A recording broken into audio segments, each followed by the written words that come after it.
Assalamualaikum warahmatullahi wabarakatuh. Yang saya hormati Ibu Nidia Ducida selaku dosen pengampu mata kuliah metodologi penelitian. Perkenalkan, saya Dinda Faradila dari Prodi Manajemen Bisnis, Telekomunikasi, dan Informatika. Saya merasa senang karena sudah sampai pada tahap ini untuk mempresentasikan proposal skripsi saya yang berjudul Pengaruh Penggunaan Fintech Payment Terhadap Pertumbuhan UMKM di Kota Cilegon.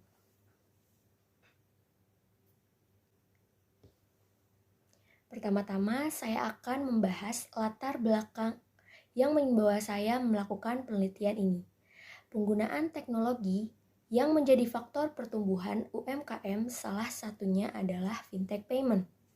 Sejak 2018 lalu, satu demi satu food court bermunculan, yang artinya UMKM kuliner tersebut diwadahi dan dikelola dengan baik oleh pengelola untuk menarik lebih banyak pelanggan. Selain UMKM kuliner, banyak usaha kecil atau biasa disebut small business yang memulai usaha berjualan berbagai kebutuhan pada platform belanja digital atau kita sebut e-commerce seperti Tokopedia, Shopee, Lazada, dan lain sebagainya. Fintech payment belakangan ini tumbuh kian pesat akibat pandemi yang berlangsung cukup lama. Masyarakat yang sebelumnya keluar rumah untuk berbelanja atau sekedar membeli makanan, kini beradaptasi dengan berbelanja melalui transaksi digital. Sektor usaha mikro, kecil, dan menengah yang selanjutnya kita sebut UMKM, menjadi salah satu sektor yang sangat rentan terdampak oleh pandemi. Salah satu solusinya agar UKM tetap eksis dan bertahan adalah menggunakan dan memanfaatkan teknologi digital. Berdasarkan latar belakang yang ada, peneliti melakukan penelitian tentang pengaruh penggunaan fintech payment terhadap pertumbuhan UMKM di Kota Cilegon. Selanjutnya, tujuan saya melakukan penelitian ini adalah yang pertama untuk mengetahui penggunaan fintech payment pada UMKM yang terletak di wilayah Cilegon. Yang kedua, untuk mengetahui pertumbuhan UMKM setelah penggunaan fintech payment. Yang ketiga, untuk mengetahui pengaruh penggunaan fintech payment terhadap pertumbuhan UMKM di wilayah Cilegon. Setelah membahas latar belakang dan tujuan penelitian, kita memasuki tinjauan pustaka untuk mengetahui bahasan pada variabel-variabel yang diteliti. Yang pertama adalah fintech payment. Maksud saya yang pertama adalah fintech dan fintech payment. Finansial teknologi merupakan layanan yang menggabungkan teknologi dan keuangan, di mana layanan ini menyediakan inovasi pada bisnis. Contoh layanan fintech yang dapat digunakan salah satunya adalah aplikasi Investri, yaitu aplikasi fintech yang bergerak pada proses peminjaman dan investasi. Pembayaran fintech dari lembaga keuangan adalah layanan pembayaran yang disediakan oleh lembaga keuangan yang benar-benar menggunakan teknologi IT atau layanan pembayaran yang digunakan bersama dengan layanan pembayaran lainnya. Pembayaran cashless sudah banyak diterapkan oleh sebagian besar masyarakat Indonesia. Salah satu pembayaran digital adalah layanan GoPay dari aplikasi Gojek. Pada bab yang sama, selanjutnya membahas tentang usaha mikro kecil dan menengah sebagai variabel penelitian lainnya. Usaha mikro adalah usaha produksi yang dimiliki oleh perseorangan dan atau badan usaha perseorangan yang memenuhi standar usaha mikro yang diatur dalam undang-undang ini.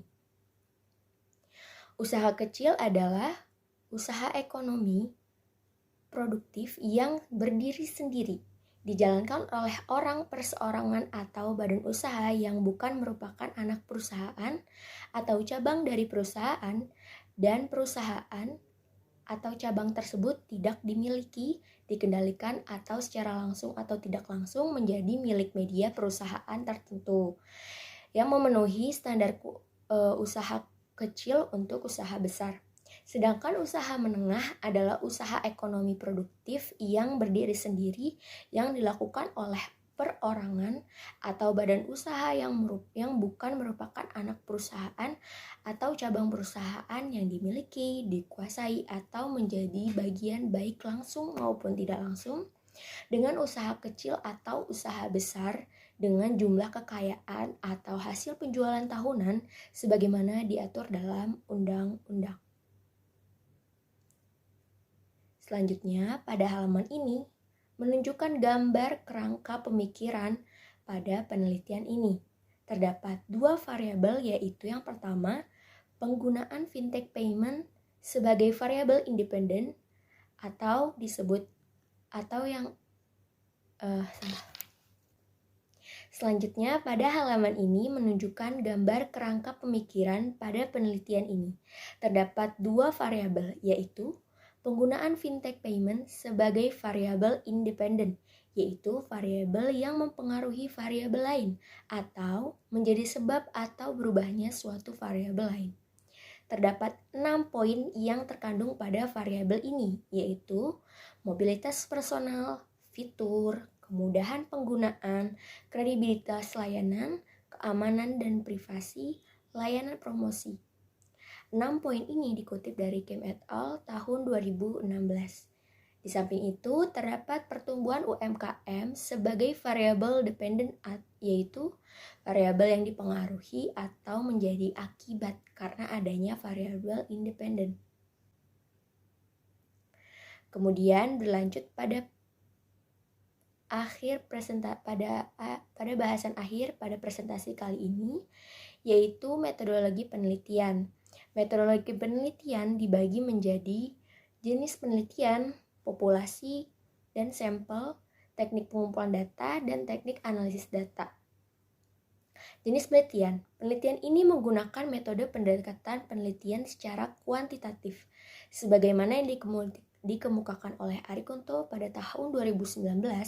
Metode kuantitatif merupakan metode yang menggunakan banyak angka di seluruh prosesnya, dimulai dari perolehan data, pemrosesan data, hingga bentuk tampilan akhirnya.